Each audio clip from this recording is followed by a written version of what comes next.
अस्सलाम वालेकुम जी अज़ीज़ तलबा, कैसे हैं आप? उम्मीद करता हूँ सब खैरियत से होंगे। आज हम जिस टॉपिक के बारे में डिस्कस कर रहे हैं उसमें हमारे स्टेप्स आएंगे जो जब हम इलेक्ट्रिकल इंस्टॉलेशन की प्लानिंग एंड डिज़ाइनिंग कर रहे होते हैं, हमें किन किन स्टेप्स को फॉलो करना होता है और उन स्टेप्स के अकॉर्डिंगली हमें क्या क्या लाया अमल जो अपना तय करना होता है। हम आज उन स्टेप्स के बारे में डिस्कस करेंगे। तो इसमें हमारा जो सबसे पहला स्टेप आता है, कहीं भी आपको एक एम्प्टी बिल्डिंग मिलती है और उसमें आपने इलेक्ट्रिसिटी की इंस्टॉलेशंस करनी है। तो इलेक्ट्रिकल इंस्टॉलेशंस करने के लिए हमें कौन कौन से स्टेप्स जो रिक्वायर्ड हैं उनको हमने फॉलो करना होता है ताकि हम एक अच्छा सिस्टम डिज़ाइन कर सकें।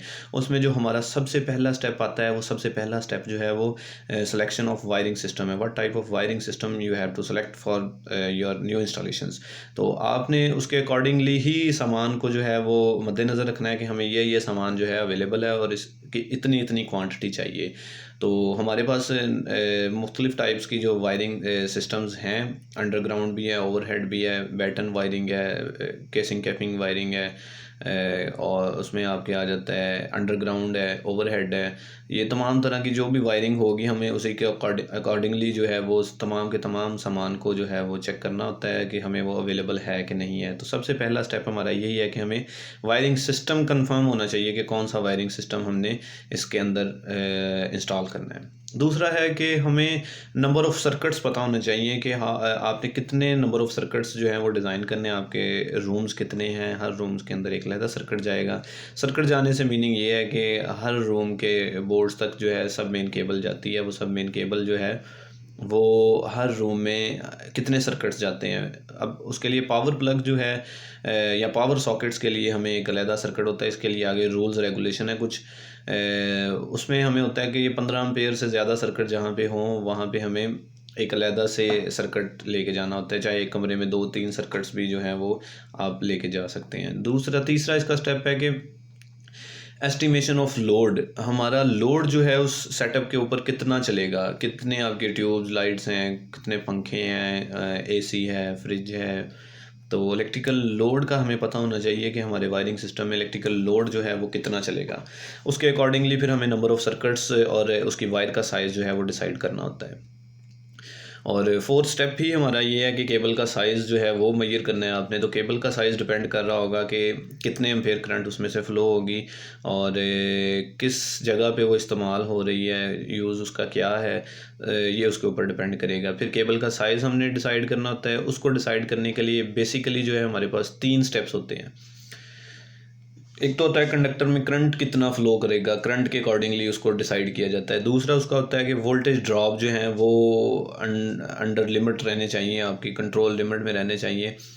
क्योंकि 2.5% ऑफ सप्लाई वोल्टेजेस जो हैं इस इतने ड्रॉप हो जाएं आपके सर्किट में, तो फाइनल सब सर्किट की बात कर रहा हूँ। फाइनल सब सर्किट वो होता है जो आपका बोर्ड से लेकर इलेक्ट्रिकल इंस्टॉलेशन तक जो ऑपरेट करवा रहा होता है। उस फाइनल सब सर्किट में आपके 2.5% ऑफ सप्लाई वोल्टेजेस जो है इतने अलाउ हैं ड्रॉप हो जाएं। अगर इससे ज़्यादा ड्रॉप होंगे तो you must have to select a conductor size more than thickness उसकी उससे ज़्यादा मोर देन हो जो आप ऑलरेडी सेलेक्ट कर चुके थे।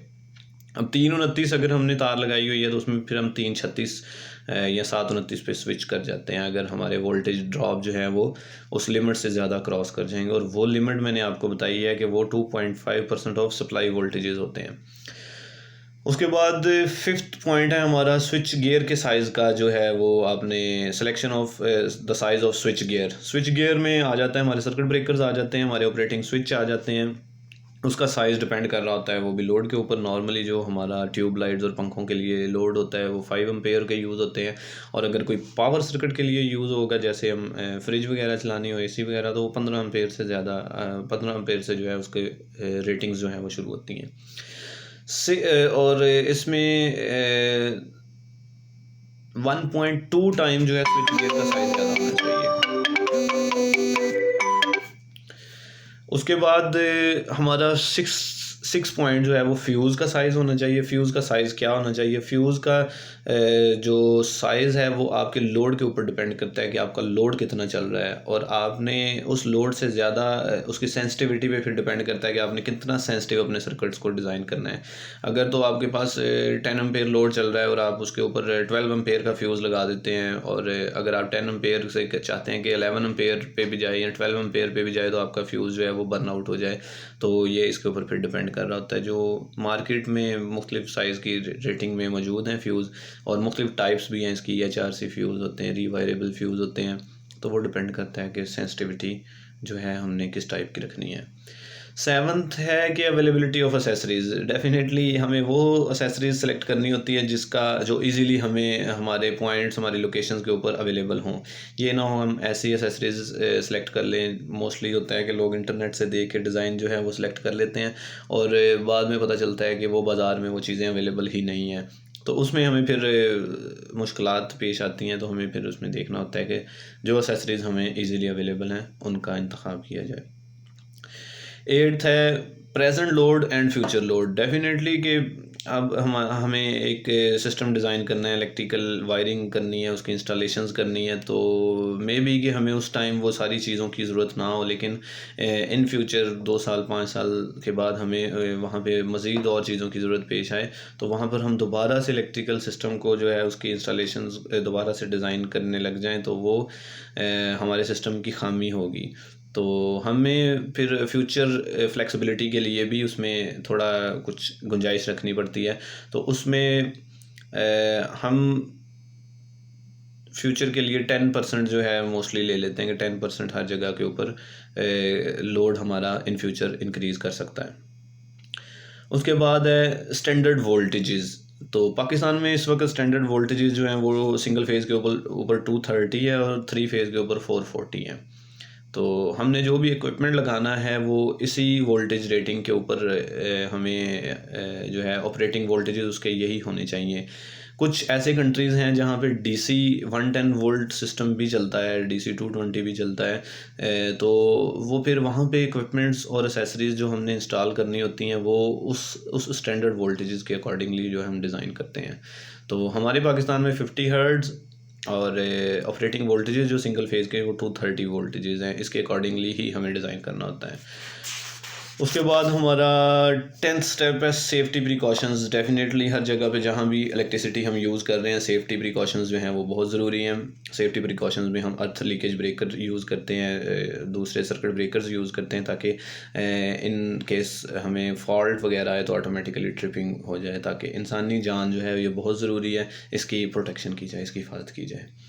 तो हमें इसे इस तरह डिज़ाइन करना चाहिए कि उसमें प्रोटेक्शन जो है वो ख़ुसूसी तौर पे मद्देनज़र उसके रखा जाता है। और फिर तारों का जो रूट है वो हमें वो डिसाइड करना होता है जो नॉर्मली लोगों के ज़्यादा यूज़ में वो जगह नहीं आ रही होती, उन जगहों को इस्तेमाल किया जाता है। उसके बाद फ्लेक्सिबिलिटी है। फ्लेक्सिबिलिटी में ये आ जाता है कि अगर हमें पैनल बोर्ड्स जो हमने लगाए हैं, स्विच बोर्ड्स अगर हमने लगाए हैं, उसको उठा के 2-4 इंच 5 इंच आगे पीछे करना पड़ जाए, अगर मोस्टली होता है कि हम दरवाजे के बिल्कुल साथ स्विच बोर्ड अपने लगा देते हैं, तो कभी हमें दरवाज़ा तोड़ना पड़ता है तो वो स्विच बोर्ड भी उखड़ जाते हैं, उसमें भी प्रॉब्लम आती है। तो हमें उसके अंदर इतनी फ्लेक्सिबिलिटी रखी होनी चाहिए कि वो अगर हम उसको उसकी जगह थोड़ी सी चेंज करना पड़े तो वो भी कर सकें। उसके बाद एक्सेसिबिलिटी डेफिनेटली ये सबसे ज़्यादा मैटर करती है कि आपका स्विच बोर्ड आपने कितनी हाइट पे लगाए हैं। जो स्टैंडर्ड हाइट है वो 5 फीट है, तो 5 फीट हाइट जो है हम नॉर्मली स्विच बोर्ड जो हैं सब मेन सर्किट्स के जो हमें कमरों में लगाए जाते हैं वो उसको फॉलो करता है, और 5.5 से 6 फीट जो है वो मेन DB की हाइट रखी जाती है ज़मीन से, ताकि उसको आसानी से एक्सेस किया जा सके। रिलायबल होना चाहिए आपका सिस्टम, आपने जो वायर्स यूज़ की हैं आपने वो इजीली उस लोड को बियर कर सकें, वो लोड के अकॉर्डिंगली काम कर सकें, और जो आपने स्विच बोर्ड स्विचेस लगाए हैं, स्विच गियर लगाए हैं, फ्यूज़ लगाए हैं, सर्किट ब्रेकर्स लगाए हैं, वो तमाम के तमाम चीज़ें जो हैं वो रिलायबल होनी चाहिए। In the end the most important thing वो ये है कि you must have to design your all installations. You must have to complete all system designs on paper format. आप उसको पेपर फॉर्मेट में लेके आएँ, उसको डिज़ाइन उसकी ड्राइंग बनाएं। ड्राइंग बनाने का ये बेनिफिट होगा कि आपको इन फ्यूचर उसमें अगर आपने कोई इंक्रीमेंट करना है, आपने कोई फॉल्ट वगैरह ट्रेस आउट करना है, तो आपको वो सारी चीज़ें पता होनी चाहिए। तो ये हमारे स्टेप्स थे जो हमने फॉलो करने हैं। इन स्टेप्स के अकॉर्डिंगली हमने अपनी तमाम इंस्टॉलेशन डिज़ाइनिंग को आपने डिज़ाइन करना है तमाम सिस्टम को, ताकि एक अच्छा और एफिशिएंट सिस्टम डिज़ाइन हो सके। इसमें कोई अगर क्वेश्चन हो तो you can ask frankly. Okay, अल्लाह हाफिज़।